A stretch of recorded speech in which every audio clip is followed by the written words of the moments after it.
Shalom, selamat pagi. Perkenalkan, nama saya Mona Juswa Barat dengan NIM 20010420, Prodi Manajemen Pendidikan Kristen semester 5. Tujuan saya membuat video ini untuk memenuhi tugas perkuliahan yang diberikan Ibu Marina Letarna Beban MPD dengan mata kuliah Perencanaan Program Pendidikan. Melalui video ini saya akan menjelaskan hal-hal apa saja yang saya pahami selama belajar mata kuliah Perencanaan Program Pendidikan.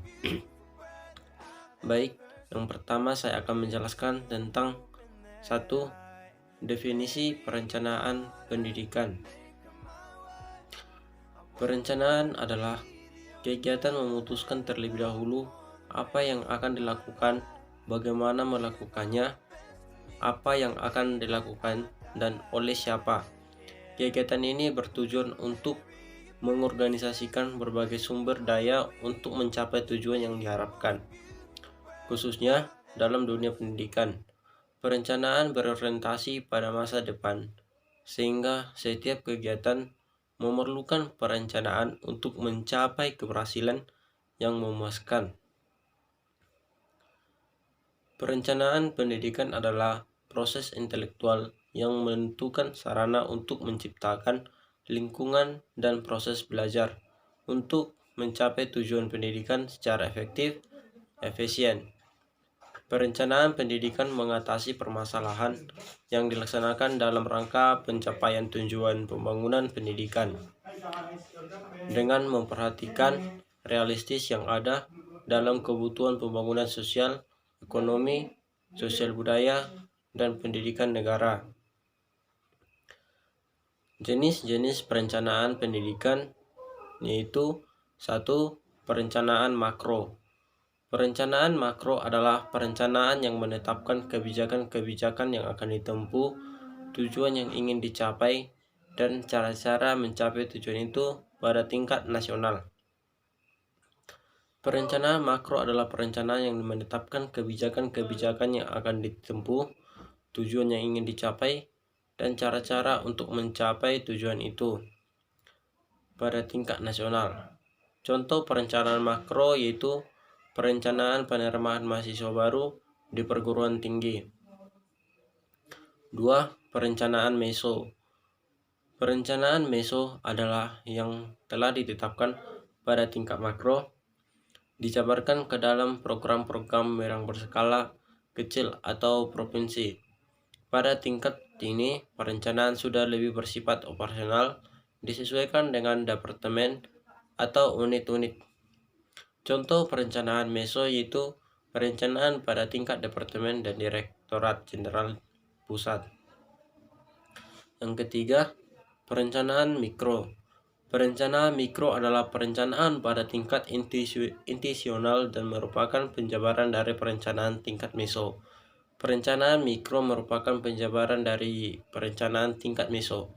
Kekukusan dari lembaga mendapat perhatian, namun tidak boleh bertentangan dengan apa yang telah ditetapkan dalam perencanaan makro ataupun meso.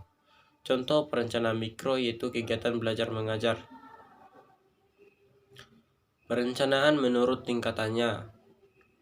Yang pertama, perencanaan strategis atau Renstrandra adalah perencanaan jangka panjang. Kemudian perencanaan koordinatif atau manajernya. Perencanaan ini ditujukan untuk mengarahkan jalannya pelaksanaan sehingga tujuan yang telah ditetapkan itu dapat dicapai secara efektif dan efisien. Selanjutnya perencanaan operasional. Perencanaan operasional memusatkan perhatian pada apa yang akan dikerjakan pada tingkat pelaksanaan di lapangan dari suatu rencana strategi. Lalu menurut jangka waktunya, perencanaan jangka pendek yaitu perencanaan tahunan atau perencanaan yang dibuat untuk dilaksanakan dalam waktu kurang dari 5 tahun. Sering disebut rencana operasional. Lalu perencanaan jangka menengah yaitu perencanaan yang mencakup kurun waktu di atas 5 sampai dengan 10 tahun. Kemudian perencanaan jangka panjang. Perencanaan yang cakupan waktunya di atas 10 tahun sampai dengan 25 tahun. Selanjutnya, saya akan menjelaskan perencanaan strategis.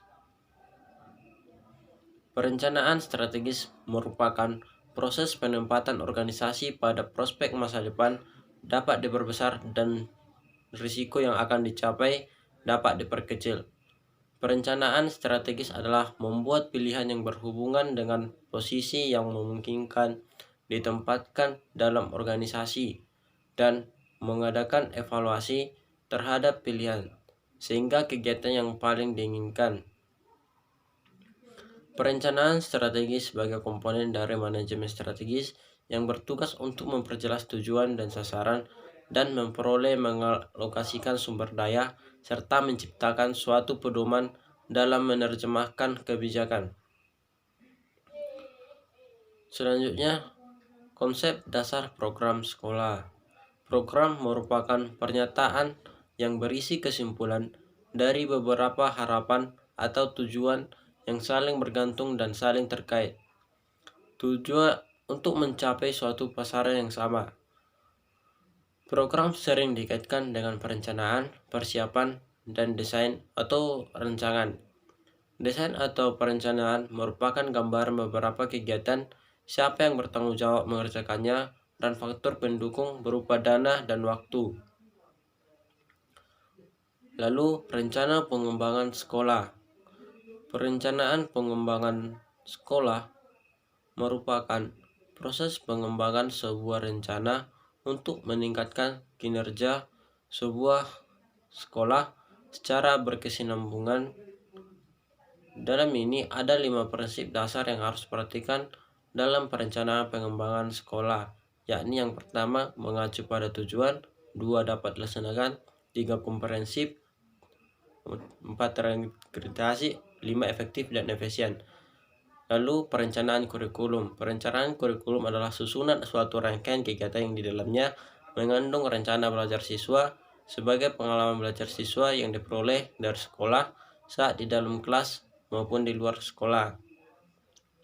Kurikulum memiliki 3 fungsi, yaitu bagi sekolah atau madrasah yang bersangkutan, 2 bagi sekolah atau madrasah atau di atasnya, 3 bagi masyarakat. Kurikulum juga mempunyai peranan, yaitu peranan konservatif, peranan kreatif, peranan kritis, dan evaluatif. Lalu, perencanaan peserta didik.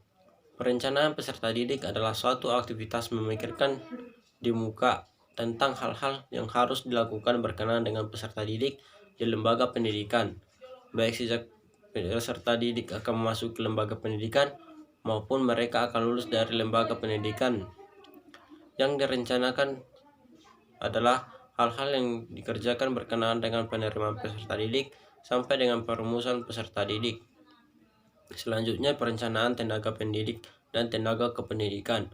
Perencanaan pendidik dan tenaga kependidikan adalah suatu proses mengidentifikasi kebutuhan tenaga pendidik dan kependidikan digunakan untuk masa yang akan datang untuk mencapai suatu tujuan dari lembaga pendidikan. Adapun langkah-langkah dalam melakukan perencanaan tenaga pendidik dan tenaga kependidikan, yaitu 1. Analisis beberapa faktor penyebab perubahan sumber daya manusia, peramalan kebutuhan sumber daya manusia, penentuan kebutuhan sumber daya manusia di masa yang akan datang. Analisis ketersediaan sumber daya manusia dan kemampuan lembaga pendidikan, penentuan dan implementasi program. Selanjutnya, perencanaan pembiayaan pendidikan. Adapun langkah-langkah yang dapat dilakukan dalam perencanaan pembiayaan pendidikan adalah menganalisis kebutuhan, merencanakan pembiayaan, dan mengatur struktur finansial. Menganalisis kebutuhan dapat dilakukan melalui identifikasi masalah atau kebutuhan yang terjadi pada jangka waktu pendek ataupun jangka panjang. Baik, saya akan membahas tentang judul artikel saya. Judul artikel saya adalah perencanaan evaluasi pendidikan dalam meningkatkan pembelajaran. Saya tertarik membahas judul tersebut karena dalam sebuah proses pembelajaran, komponen yang turut menentukan keberhasilan sebuah proses adalah evaluasi. Melalui evaluasi, orang akan mengetahui sampai sejauh mana penyampaian pembelajaran atau tujuan pendidikan atau sebuah program dapat dicapai sesuai dengan tujuan yang diinginkan. Evaluasi merupakan salah satu kegiatan utama yang harus dilakukan dalam kegiatan pendidikan dan pembelajaran. Melalui evaluasi, kita akan mengetahui perkembangan hasil belajar, inteligensi, bakat khusus, minat, hubungan sosial, sikap, dan kepribadian siswa atau peserta didik, serta keberhasilan sebuah program. Hal-hal yang saya uraikan dalam artikel tersebut adalah pengertian perencanaan, prinsip-prinsip umum perencanaan pendidikan, pengertian evaluasi, dan perencanaan evaluasi pendidikan.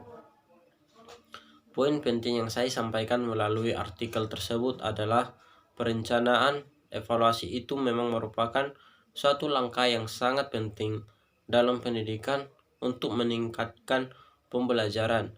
Dengan kata lain, perencanaan evaluasi akan memudahkan pemimpin dalam melakukan implementasi evaluasi untuk subjek tertentu dalam kurun waktu tertentu. Saya menyampaikan artikel tersebut kepada pengelola sekolah seperti kepala sekolah, guru, komite, dan sebagainya sebagai pengelola sekolah. Yang perlu saya perbaiki dalam artikel tersebut adalah penulisannya yang masih kurang baik dengan penulisan karya ilmiah. Baik, demikian yang saya dapat jelaskan. Terima kasih.